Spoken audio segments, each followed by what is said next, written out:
Fever can feel scary, especially after a kidney transplant. But did you know that it's actually your body's way of protecting you? Today, you'll learn what fever really does and plus safe, holistic ways to support your body. Aloha, friend, and welcome back to my channel. If you're new here, I'm Gina Marisa, and I help kidney transplant recipients to fully step into their second chance at life by rebuilding their energy, optimizing their health, and reclaiming their strength. Today, I'm talking about something that can feel kind of scary post transplant, and that's fever. But here's the truth: a fever shouldn't be looked at as your enemy because it's not, despite what you may have thought. In fact, it is one of your body's best defense strategies. So let's break it down. When your body detects a foreign invader, like a virus or a bacteria, it raises its temperature. And that rise in heat actually makes the environment less friendly for the germs. And here are 5 amazing ways fever helps your body to actually heal. It boosts your immune system. This may sound counterintuitive, but fever increases the production and activity of white blood cells, making them stronger and more effective at fighting off infection. So, fever, again, is important, and it's your body's natural way of telling you, hey, something's wrong. It also slows down pathogen growth. So many bacteria and viruses thrive at normal body temperatures, but fever makes it more difficult for them to multiply. It also activates antiviral proteins like interferon. These proteins can directly disable viruses and prevent them from spreading to healthy cells. It also ramps up antibody production. So, antibodies are like your body's custom defense team, designed to recognize and neutralize specific germs. Lastly, fever encourages rest. Fever often comes with fatigue and body aches, and this is your body's way of saying, slow down, I've got work to do. So, instead of trying to suppress a fever, think about how to support your body's natural healing process. And here are just a few holistic ways that you can do that without taking another over the counter product. Again, I'm all about taking fewer medicines as possible, right? So the first one is hydration, which, as a transplant recipient, you already know is important. So you want to drink room temperature or slightly warm water throughout the day. Sorry, stink bugs are flying around everywhere. It's insane. Herbal teas like chamomile, peppermint, or ginger can be really soothing and supportive when you're not feeling well. And then herbal support. Elderberry is full of antioxidants that support the immune system. Ginger and turmeric are wonderful at reducing inflammation, which is what the fever is. And herbs like cat's claw may help to fight infection. But if you've had a transplant, always be sure to check with your team before adding any new herbs or supplements because some of them may counteract with your medication. Another thing to do when you have a fever is stick to light, nourishing foods.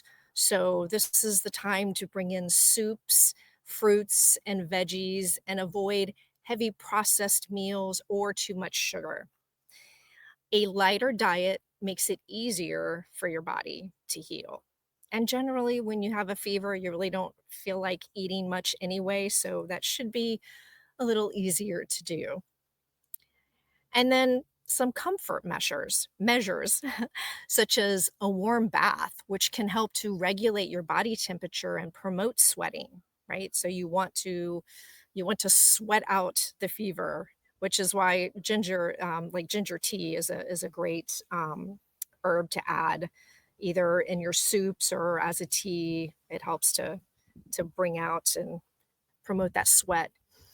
Adding a drop of peppermint or eucalyptus essential oil can also be soothing. You could put that um, on a wet cloth, on a cold cloth, and then put that over your forehead. So that's just really nice when you're not feeling well and when you have that fever. Um, so it's just, having that cool compress on your forehead just feels really good. And last but not least is rest. Lots and lots of rest. So this one just can't be emphasized enough. Your body needs energy in order to fight the infection. So give yourself permission to take it easy. I got the flu earlier this year and it hit me rather hard, which was a shock for me because I've been fortunate enough to not be really sick. I was sick for the first few years post-transplant. I feel like I had infections a lot, and a head cold would just wipe me out for 3 days. Just felt horrible. But over the years, again, over the past 31 years, as I've worked through things, and natural remedies to help support me, I think that's probably one of the main reasons why I hardly ever get sick anymore. But I did get sick earlier this year. It was a kind of a rough start to the year. And the main thing that I did was rest. I actually gave myself permission to just lay around all day. I know I get it. It sucks to do that, but it helps your body to heal much more quickly than if you're up moving around and trying to push through it. Pushing through it just it makes it worse potentially, and potentially you're gonna uh, feel like crap longer. So I didn't want to feel like crap any longer than I needed to. So I did lots of resting. And so you'll heal quicker and let your body do what it needs to do. And then another tip that I found when I don't feel good and when I have the flu is to sit in the sun for 10 to 15 minutes, at various different times in the day once I'm starting to feel better. The first, maybe day or two, I don't feel like getting out of bed and I'm just working on that hydration. But then once I can get up and be upright out of bed, I like to go sit in the sun. It just feels like it's like the warmth of the sun's rays are just healing me from the outside in, and it feels good. It's like, okay, I'm doing something good for my body here. So now I want to talk about safety because for transplant recipients, this part is really crucial. For most adults, a fever isn't considered dangerous until it climbs to 103 degrees Fahrenheit. But, and you've probably been told this by your transplant team, when you have a transplant, it's different. And if your fever reaches 100.4 degrees or higher, that's a sign to call your doctor. And also reach out if you notice symptoms like chills that don't go away, chest pain, or confusion. And as a reminder, antibiotics should only be taken if they are prescribed. Overusing antibiotics can actually make things worse by disrupting your gut microbiome. So here's the big takeaway: fever is not something to fear. It's your body's way of protecting you. The body is so intelligent. We need to let it do its thing. And the best thing that you can do to support your body during fever is to stay hydrated, rest, eat light, and use natural comfort measures while also staying alert for when it's time to call your medical team.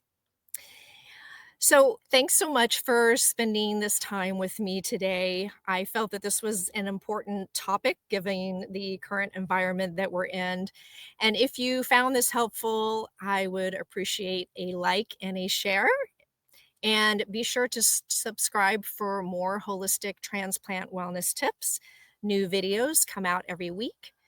And I'd love to hear in the comments, how do you usually manage fever naturally? Take care, and I will see you in the next video.